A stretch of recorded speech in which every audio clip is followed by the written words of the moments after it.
నీతిపరుడైన బ్రహ్మచారి అయిన ప్రధానమంత్రికి మద్దతుగా నిలబడండి దయచేసి.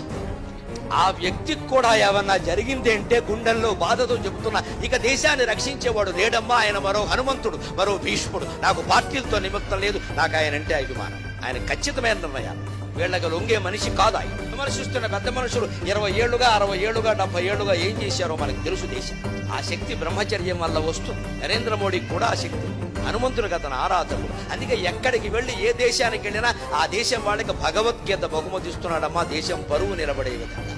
ఎన్ని దేశాలు వెళ్ళినా ఎక్కడికి వెళ్ళినా భగవద్గీత బహుమతి. అమెరికా వెళ్ళి 9 రోజులు ఉంటే అనుకోకుండా ఆ 9 రోజులు దసరా నవరాత్రులు అయితే మీరేమన్నా అనుకోండి, మీరు ఎంత ప్రధానమంత్రి అయినా అవ్వండి, అధ్యక్షుడు అవ్వండి, నేను ఈ 9 రోజులు అన్నం తినను, కేవలం నీళ్లు తాగుతాను, నిమ్మరసం తాగుతాను, నాకు అదే ఇవ్వండి అని ఇతర మర్యాదలన్నీ పక్కన పెట్టి తన దుర్గాదేవి భక్తుని చాటుకున్న ఏకైక లౌకికవాది, ఏకైక భారతీయుడు నరేంద్ర మోడీ.